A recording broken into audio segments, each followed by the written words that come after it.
Trafo is a very special place. It's an art institution that is the youngest art institution, public art institution in Poland.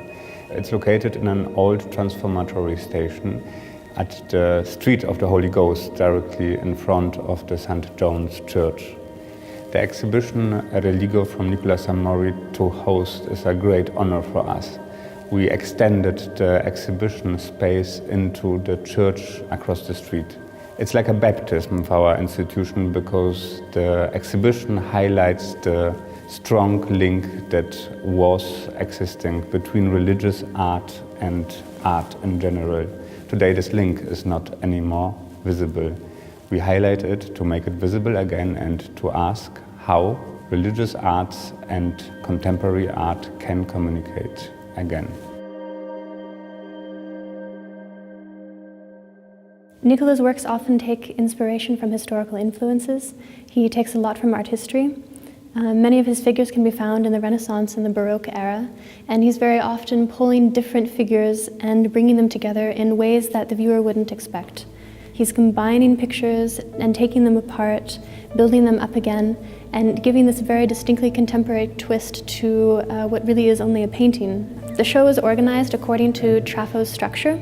So we have a room in the basement, the main hall, and galleries 1 and 2, which all host different series of works. In the basement we have a variety of sculptures, some of them which are looking more human, some of them less. They're a little bit crude, they're a little bit incomplete, and sometimes they're not quite clear what they are. All of them are referencing figures that are found later on in Nicoli's body of work. In gallery number 1, we have a fantastic series of paintings, which Nicoli is taking as inspiration historical subjects in the Baroque era.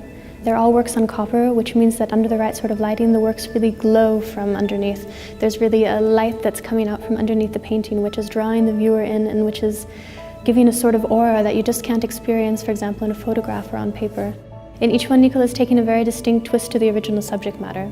So, for example, in La Vita non oggetto, a picture of a saint that's supposed to be holding a cross. By removing this cross, the subject matter, he's somehow bringing into question the original subject matter of the painting and making the viewer look at it in a very different way.